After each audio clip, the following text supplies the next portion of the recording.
ओम शांति। आज की अव्यक्त वाणी है। बाबा कहते हैं, सर्व खजानों से संपन्न अपने चेहरे व चलन से अलौकिकता का साक्षात्कार कराओ।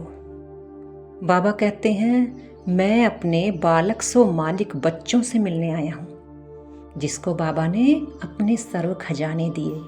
बाबा कहते हैं, बच्चे बनकर तुम मुझसे सर्व खजाने लेते हो और मालिक बनकर उसको प्रयोग में लाओ।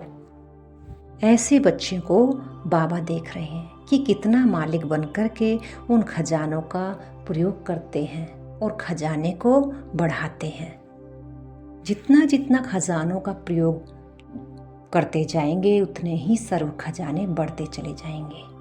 जिस प्रकार से अनाज की एक बोरी को खेत में बोया जाता है, उसका प्रयोग किया जाता है तो अनेक बोरियां उत्पन्न होती हैं। इस प्रकार से ही बाबा कहते हैं, खजानों का जितना प्रयोग करोगे उतने ही बढ़ेंगे। ये अलौकिकता बाबा बच्चों में देखना चाहते हैं। बाबा सबसे बड़ा खजाना बताते हैं, संगम युग के समय का खजाना। बाबा कहते हैं, वैसे तो समय चलता ही रहता है, टिक टिक होती रहती है, लेकिन जब संगम युग पर तुम्हें परिचय दिया जाता है, तुम आत्मा हो, परमात्मा को याद करना है और ड्रामा के आदि मध्य अंत का भी हमें ज्ञान दिया जाता है, तब हमें अपने समय का बड़ा ख्याल रखना होता है। क्योंकि बाबा कहते हैं, समझ होने के बावजूद भी अगर तुम उसको खराब कर रहे हो तो उसका दंड 100 गुना हो जाता है।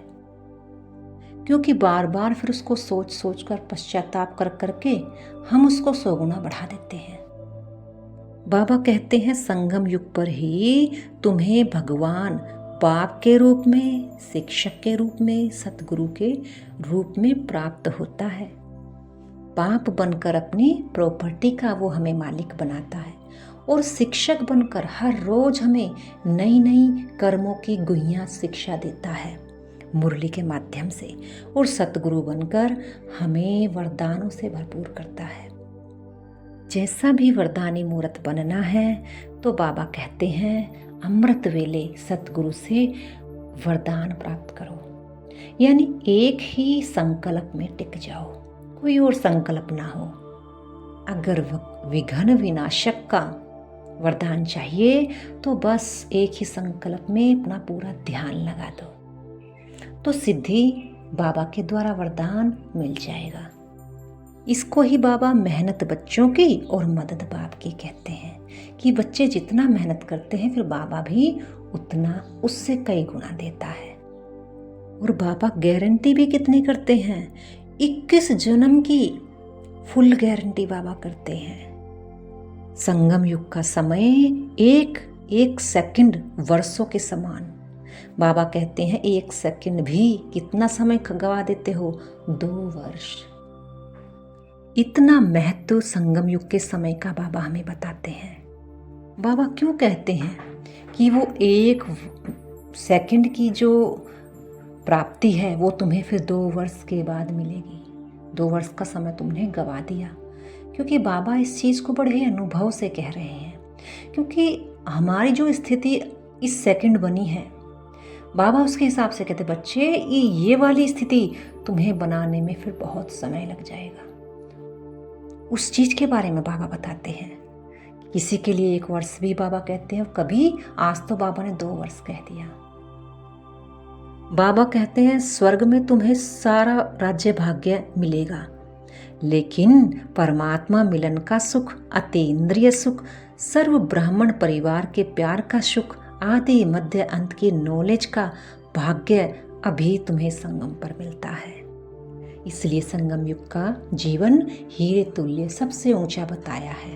बाप दादा हर बच्चे के चेहरे से देखते हैं कि कितना जमा का खाता है।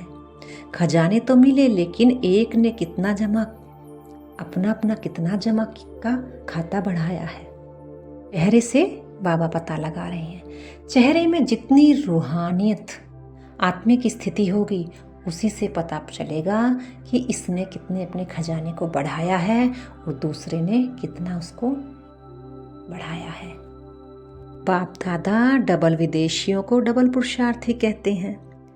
बाप दादा निमित्त आज डबल विदेशी बच्चों से बात कर रहे हैं। मित बनी आत्माओं से पालना भी सभी को बहुत अच्छी मिल रही है। और हर वर्ष संगठन को लेकर मधुबन बाबा से मिलने भी निमित्त आत्माएं और बच्चे आते हैं, क्योंकि मधुबन वायुमंडल रिफ्रेशमेंट होता है और उसको सहयोग देता है। क्योंकि मधुबन का वायुमंडल कैसा है कि वहाँ चाहे कोई पहली बार भी जाएगा तो भी उसको अनुभूति होगी, क्योंकि वहाँ का वायुमंडल बहुत ही शुद्ध है। और वो कैसे बनाने से ही बना है, अनेक आत्माओं ने सहयोग देख करके उसको बनाया है। बाबा कहते हैं वायुमंडल कौन बनाता है? हमारी श्रेष्ठ वृत्ति ही वायुमंडल को बनाती है। बच्चे कहते हैं बाबा बात ऐसी थी, वायुमंडल ऐसा हो गया, इसलिए हमने ऐसा कर दिया या हमसे ऐसा हो गया। बाबा कहते हैं बच्चे वायुमंडल किसने बनाना था? वृत्ति ने। जब तुम्हारी वृत्ति आत्मिक होती, सर्व खजानों से संपन्न होती, तो तुम्हारा असर उस वायुमंडल पर और उन आत्माओं पर पड़ता। तुम कमजोर बने, इसलिए वो परिस्थिति, वो वायुमंडल पावरफुल हो गया। इसीलिए बाबा कहते हैं अपने खजानों को यूज करो। वायुमंडल को तुम्हें बनाना है, ना कि वायुमंडल तुम्हें बनाए। क्योंकि हर जगह वायुमंडल हमारे साथ नहीं हो, हमें ऐसा वायुमंडल मिल ही नहीं सकता। हम कहते मधुबन में तो हमारा योग अच्छा लगता है, कुछ याद ही नहीं आता। लेकिन क्या मधुबन को हम हर जगह ले जा सकते हैं? मधुबन वाली स्थिति हमें बनानी होगी, ताकि जहाँ भी मैं जाऊँ वहाँ का वायुमंडल मधुबन बन जाए। जब ये बात समझ में आ जाएगी ना कि मन मेरा मंदिर, शिव मेरी पूजा, शिव से बड़ा कोई ना दूजा। ये बात बड़ी गहरी है कि जब हमारा वायुमंडल ऐसा हो जाता है तो हम मंदिर मस्जिद कहीं जाने की आवश्यकता नहीं रहती। हम अपने घर को ही, अपने आप को ही वही बना लेते हैं। बाबा कहते हैं ब्राह्मणों की डिक्शनरी में कभी कभी शब्द सोखता नहीं है। अभी अभी यही संकल्प करो, अभी अभी करना है। बाबा डबल विदेशियों से बात कर रहे हैं कि डबल विदेशी सभी अभी अभी करने वाले हैं या कभी कभी? जो समझते हैं अभी अभी वो हाथ उठाओ। तो सभी ने हाथ उठाया और ये जिम्मेवारी दीदियों को दी जो निमित्त हैं, और उनसे समय भी पूछा कितने समय में। उन्होंने फरवरी का टाइम दिया। बाबा से 5 महीने का पुरुषार्थ मांगा कि हम 5 महीने में कभी कभी की बात को अभी अभी बना देंगे। बाबा कहते हैं बच्चों को रोज का हालचाल शिव बाबा को सुनाना चाहिए। तो धर्मराजपुरी में जाने से बच जाएंगे। बाबा को दे दिया तो स्मृति होगी ना कि बाप को दे दिया, अब बाबा ही मुझे सत राह दिखाएंगे, सत पर चलाएंगे, तो धर्मराजपुरी से बच जाएंगे। बाबा कहते हैं दूसरा वर्ष देखा तो किसी ने नहीं है, लेकिन अभी लक्ष्य रखो। वर्ष को छोड़ो, कम से कम जितने थोड़े समय में बाप की जो आस है वह चेहरे चलन से दिखाई दे। बाबा कहते हैं अब माया को गेट आउट करो, अपने को गेस्ट हाउस में अनुभव करो। ये दुनिया आपकी नहीं है, ये तो गेस्ट हाउस है। अब तो घर जाना है। घर के नज़ारे मन में, बुद्धि में दिखाई देवे तो ऑटोमेटिकली घर आया कि आया। ये सूक्ष्म बाबा इशारा देते हैं कि अपने शरीर को, इस दुनिया को मेहमान खाना समझो कि मैं मेहमान हूँ, और अपनी मन बुद्धि को अब घर जाना है, जाना और आना इसी स्मृति में टिकाओ। बाबा कहते हैं बेहद का वैराग्य बनना है, इस गेस्ट हाउस से दिल नहीं लगानी।